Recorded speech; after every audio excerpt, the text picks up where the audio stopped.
Welcome to a special episode of the G5 Hive. And boy, do we have something exciting for you all. We have a special guest joining us today. In high school, he had all sorts of accolades. He was a two-time first team All-League, WCAL, and Santa Clara Player of the Year in 2023, and San Jose Male High School Athlete of the Year in 2023. He started his collegiate journey in 2023 at Sacramento State, where he redshirted his freshman year. In 2024, he played in 11 games, caught 53 balls, for 667 yards and 5 touchdowns, and was named an FCS Insider Freshman All-American and Phil Steele FCS Second Team All-American. He was recently named a breakout player by Jackson Moore during our Worker Bee series interview. He has been named to the 2025 preseason All-Mountain West Second Team Offense by Phil Steele and Fourth Team Offense by Athlon Sports.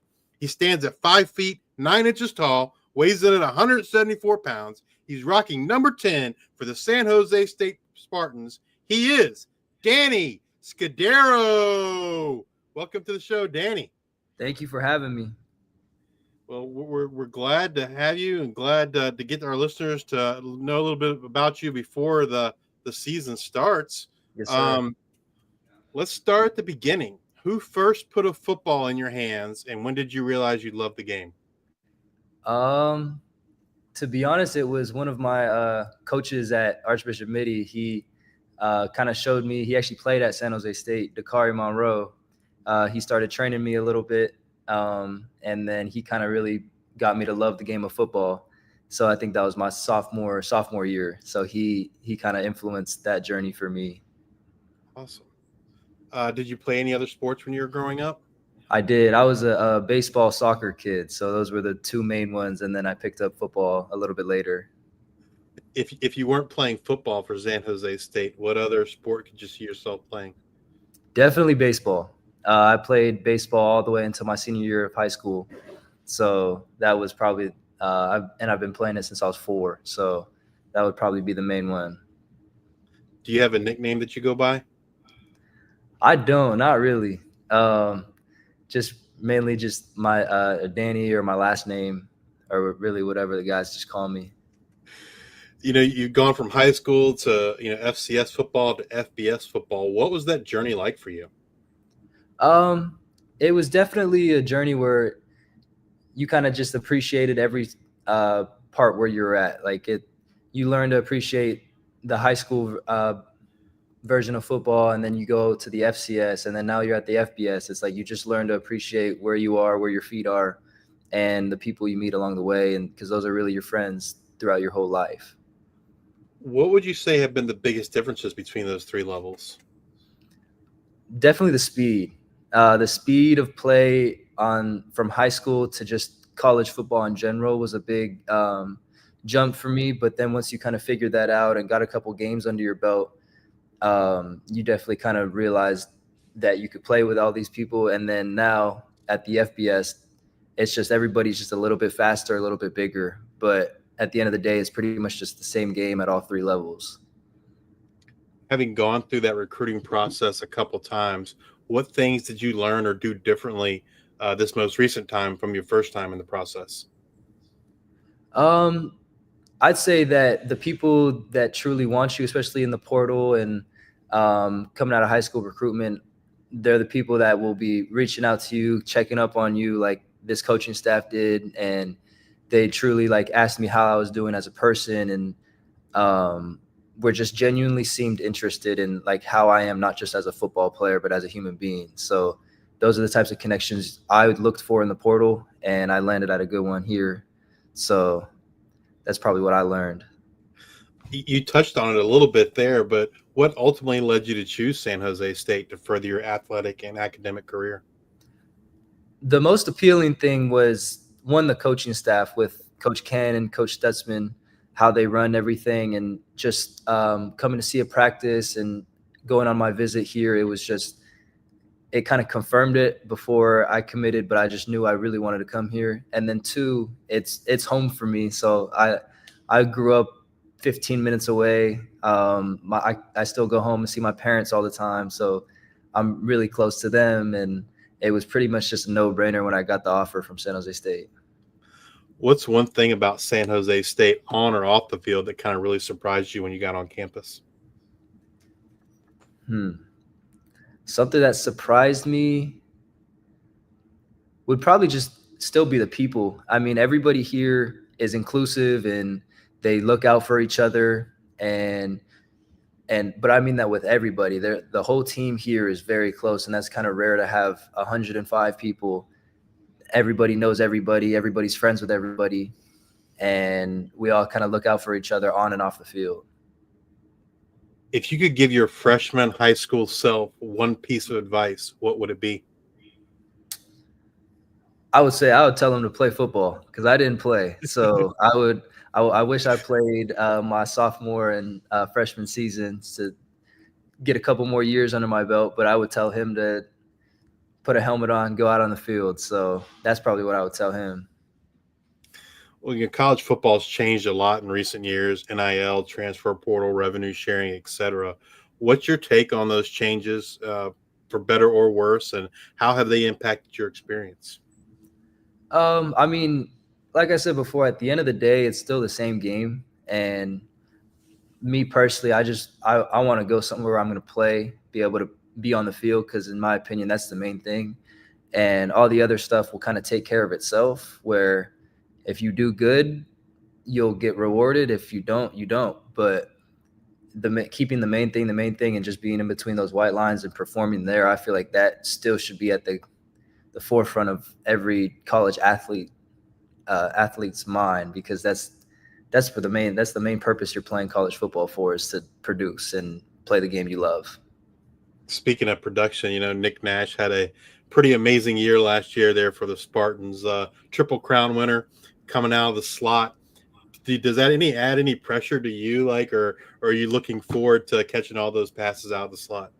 Yeah, I mean, no, Nash is, and we played Nash so at Sac State, so there was watching him play against us, and then still watching the film back. He had an amazing year, and it doesn't really add any pressure with me, just because he's him and I'm me. We're two different, very, very different receivers, where he's a little bit of a bigger guy, I'm a little bit of a smaller guy, so different play styles and everything. But what he did was undeniable, and he had an amazing season. So I am trying to make our numbers look similar, but just because why not reach high? Why not try to be a Biletnikoff finalist?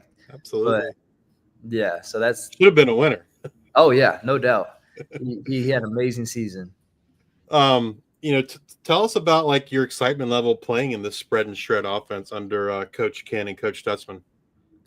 Man, since being here, I mean, just throwing with the quarterbacks in winter workouts and just working out with them through spring and summer, I feel like the excitement has been growing this whole time, just because we throw the ball so much, and just to be a part of that offense where you're going to get your fair share of targets and completions. It's super exciting to see this offense and where we are as a whole staff, because we have a lot of weapons and a lot of guys that are bought into the same system. So it's going to be, I'm very excited for August 29th. If you could pick any two wide receivers to train with, learn from, watch film with, etc., who would you pick and why? That's a good question. I would say, because my favorite receiver is Tyreek Hill. So I like Tyreek Hill.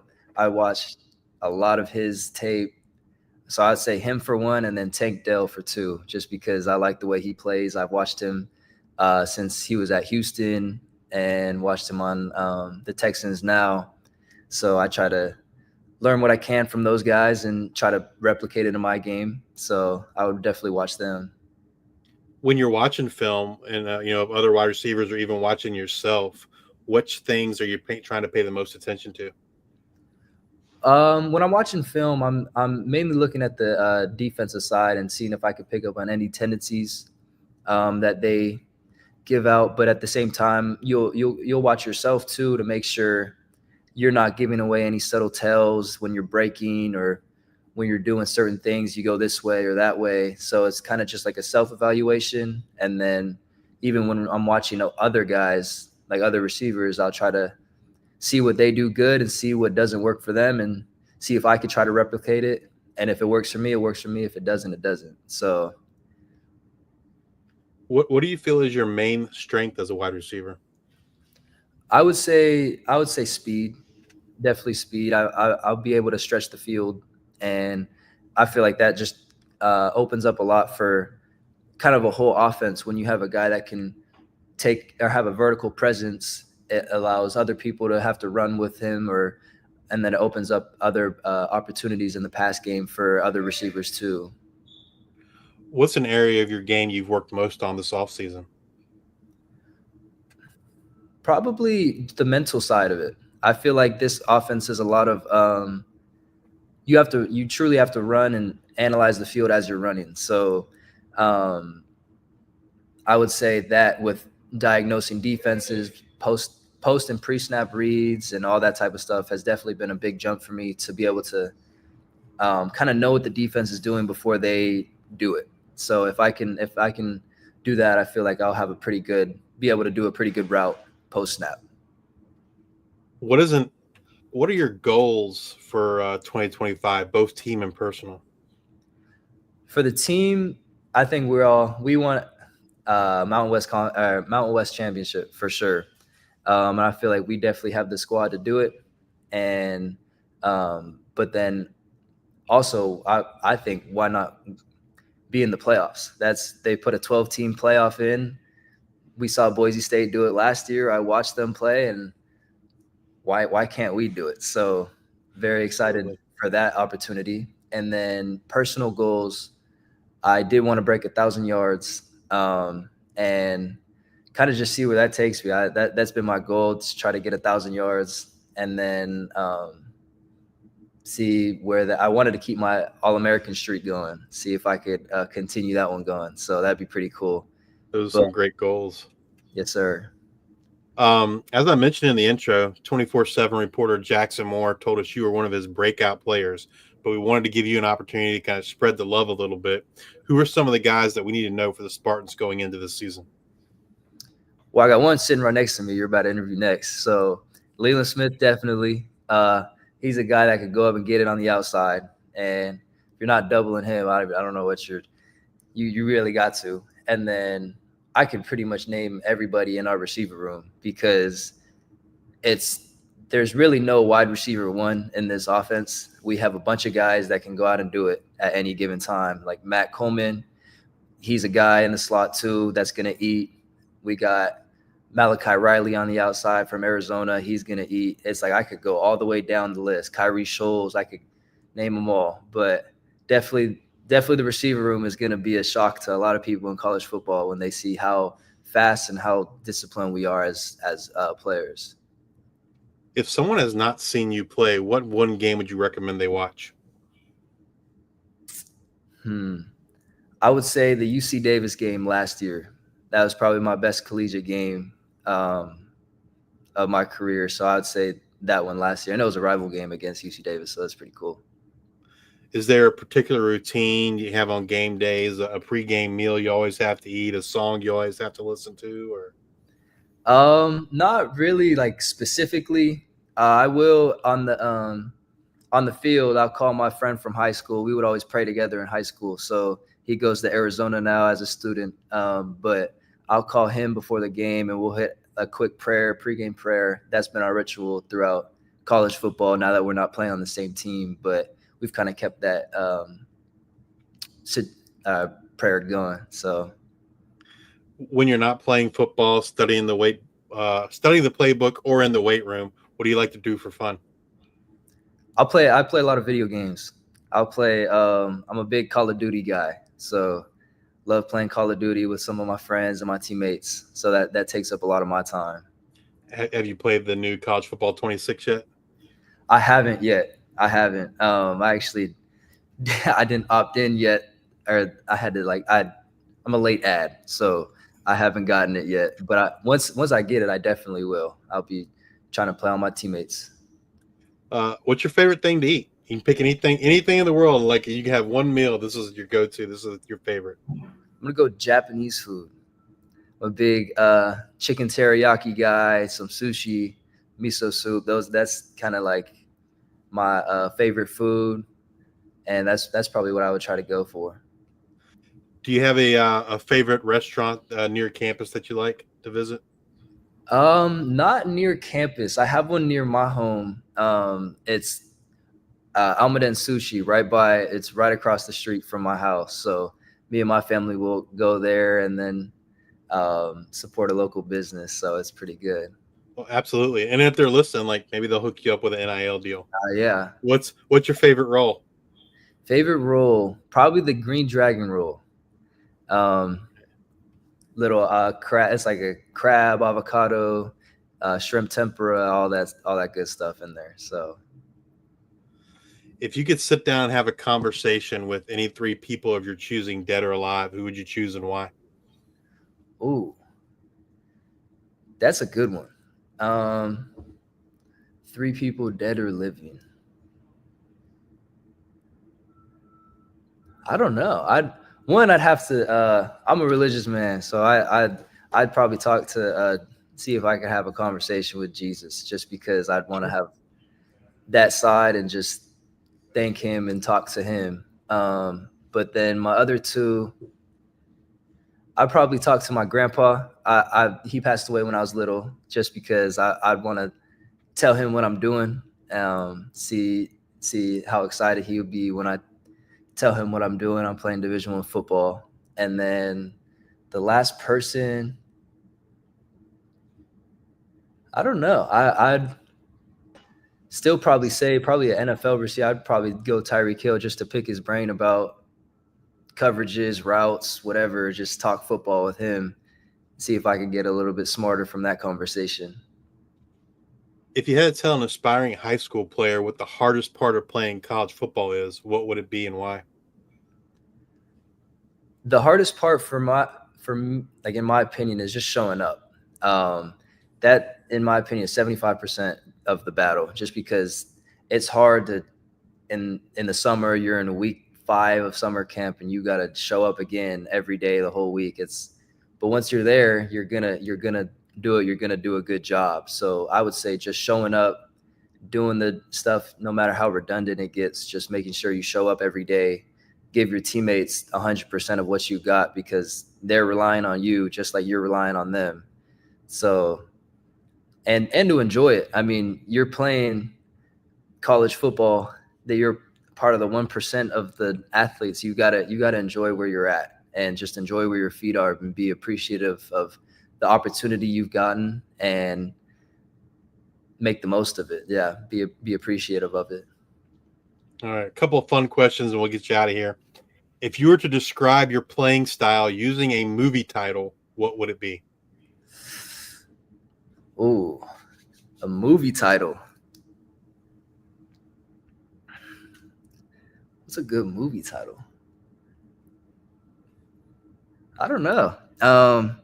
One we get a lot is Fast and Furious. Yeah, I was gonna say that. I was thinking about like the Cars one, where like Lightning McQueen's talking about like speed. Oh, Like yeah, that yeah. one. I was thinking about that one. But yeah, I'd say the fast part of Fast and Furious. Yeah, I'd say that.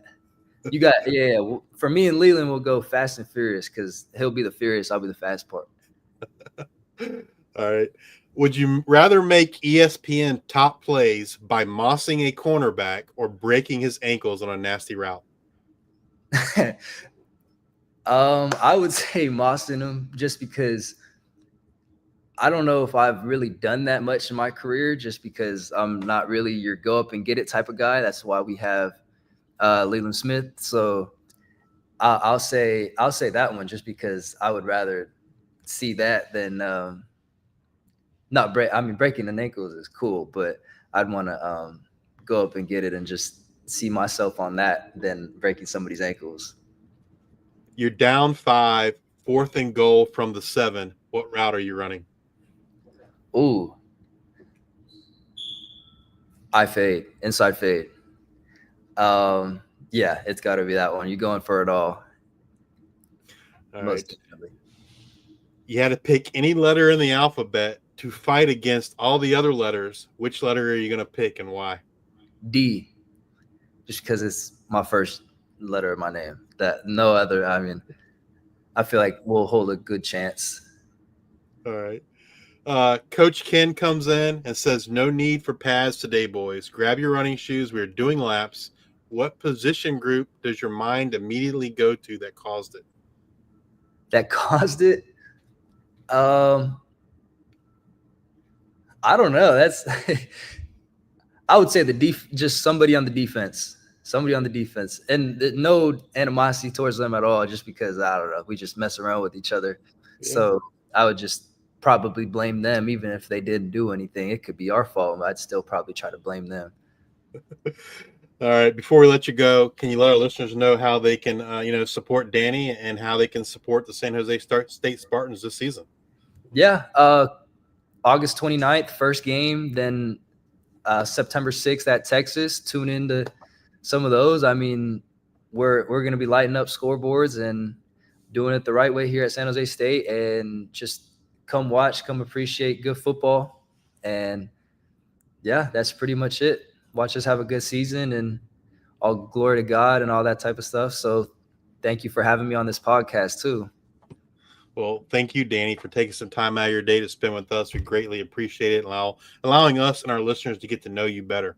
Yes, sir. If you're watching on YouTube, please hit that like and subscribe button. And if you're listening in podcast form, please rate and review on Amazon Music, Spotify, or Apple Podcasts. Thank you all for your support. And until next time, we are the G5 Hive.